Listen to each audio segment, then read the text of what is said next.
Okay, let's jump right into some really ancient texts today. We're doing a deep dive into Leviticus chapter 20. And right from the start, you notice the penalties laid out are, well, incredibly stark. Our mission, really, is to unpack the specific laws here, the intense consequences, and maybe some of the underlying principles woven through this particular chapter. Yeah, and what immediately strikes you, I think, are the severe consequences. Yeah. Often it's immediate death, and it's carried out by the community itself. Right. And maybe nothing is more strongly worded, certainly right at the outset, than the law about giving children to Molech. The text is just unflinching. Any Israelite, or interestingly, even an alien doing this, must be put to death. Hmm. And it specifies it's the community, the people themselves, who are commanded to stone him. And there's a divine consequence running parallel, isn't there? God states, I will set my face against that man, and I will cut him off from his people. Mm. The act itself is seen as defiling the sanctuary and profaning God's holy name. So multiple levels of wrong. But here's where it gets really fascinating. I think the text puts responsibility not just on the individual offender, but squarely on the community. It explicitly says, if the people of the community close their eyes when that man gives one of his children to Molech and they fail to put him to death. Right. Then the consequence shifts, and it actually expands. God says, I will set my face against that man and his family, and will cut off from their people both him and all who follow him in prostituting themselves to Molech. Wow. So yeah, this highlights a really striking point. The text views the community's inaction, just looking the other way, as itself a pretty significant transgression. It's also subject to divine penalty. It's not just about the person breaking the rule, it's about the community's job in upholding it. So why is that collective responsibility, so crucial right here? Well, it really suggests these aren't just sort of personal ethical guidelines. They're presented as laws fundamental to the health, maybe even the identity of the entire group. So failure to act allows what the text views as wickedness to remain or even spread. Exactly. And speaking of actions that sever someone from the community, the text also tackles turning to mediums and spiritists. If someone does this, the consequence listed is being cut off from their people. The language is, again, quite strong. It calls this prostituting himself by following them. It sort of puts spiritism in a similar category of severity, actions that separate you entirely. Yeah, and being cut off, the Hebrew term karet, it's a really powerful concept. It could mean expulsion, being kicked out of religious life, maybe even some interpretations suggest a divine premature death or the end of one's family line. Yeah. It's definitely a severe social and possibly spiritual penalty. It's different from, say, execution by the community. Okay. And then, right in the middle of listing all these specific, often really severe laws, the text inserts the central kind of overarching command, consecrate yourselves and be holy.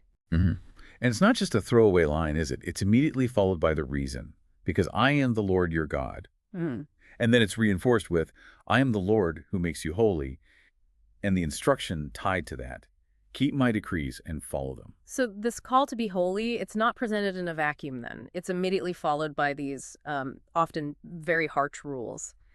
How does the text seem to frame that relationship between holiness and actually obeying these decrees? Well, it seems to present obedience not just as rule following for its own sake, but as the very path to, or maybe the expression of, this holiness that's demanded.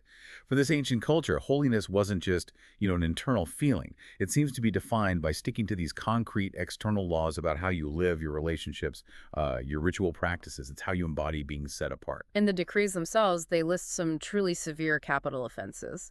Let's maybe unpack this list a bit, going through the actions and their consequences exactly as the source presents them. Okay, so first, if anyone curses his father or mother, he must be put to death.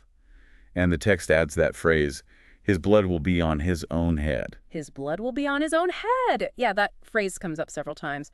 What exactly does that signify here? Well, in this context, it basically means the person is solely responsible for their own death. It's a declaration, really, that the death is a just and deserved consequence of their action.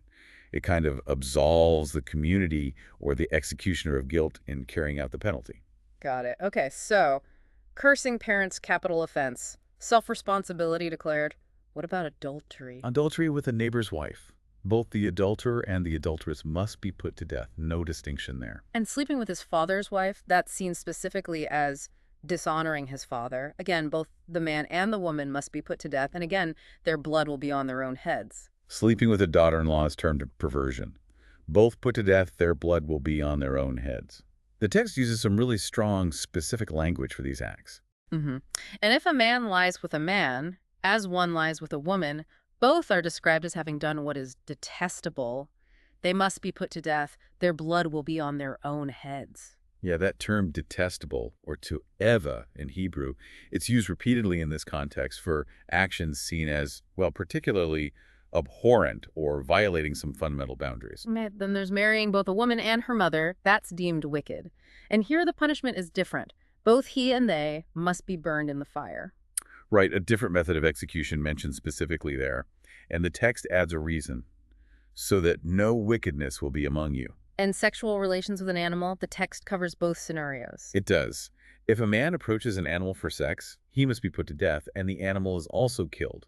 If a woman approaches an animal for sex, you kill both the woman and the animal.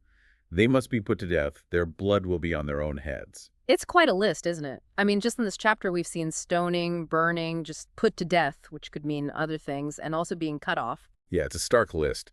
Looking at the sheer range of actions deemed punishable by death, Yeah. what does this tell us about the sort of priorities and the absolute boundaries being set in this ancient legal code? It seems to cover family relations, sexual ethics, ritual purity. Right. And beyond those capital offenses, there are other relationships the text calls improper or punishable, but often with different consequences, like being cut off or childless. Still severe, but distinct from execution. Yes.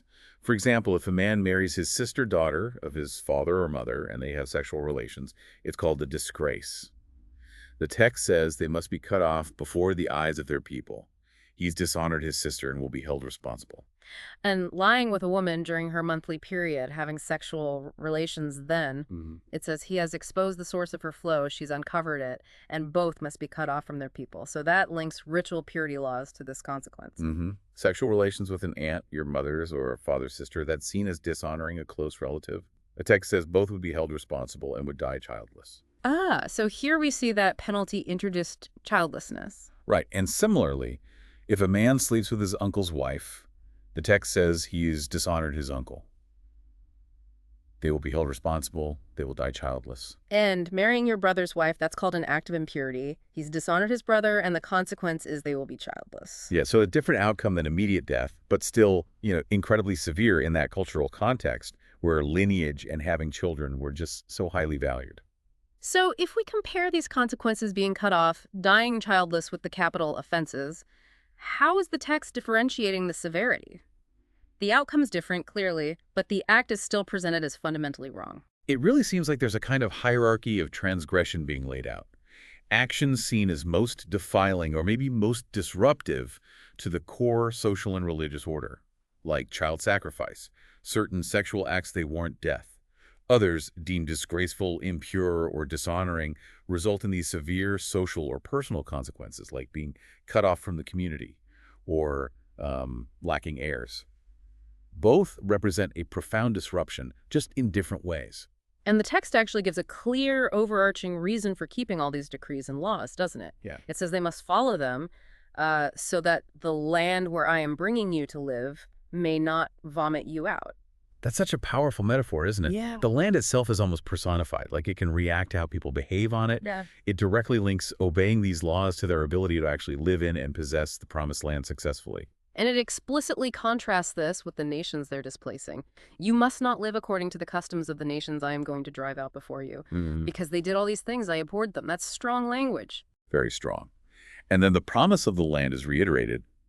But I said to you, you will possess their land. I will give it to you as an inheritance, a land flowing with milk and honey. And the key phrase again, I am the Lord your God, who has set you apart from the nations. Yeah, this theme of being set apart, it's so central. It even pops up again right after with instructions on distinguishing between clean and unclean animals and birds.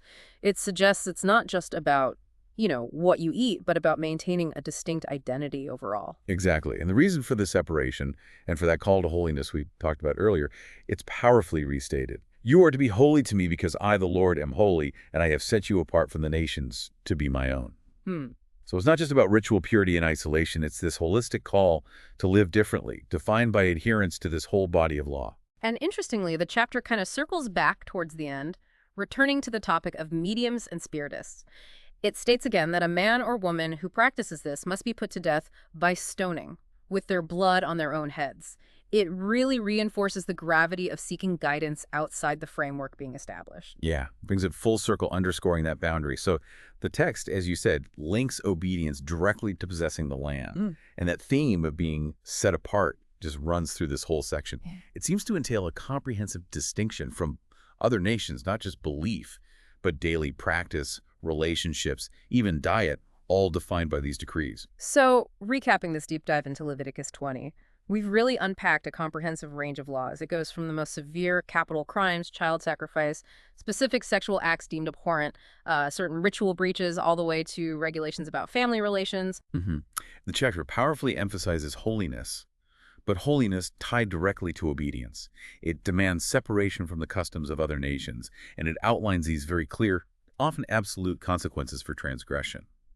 And all of this is framed within that critical context of entering and actually living successfully in the Promised Land, with the land itself presented almost as a character reacting to their behavior. Right. So, maybe to leave you with a thought, something to mull over based on this source text.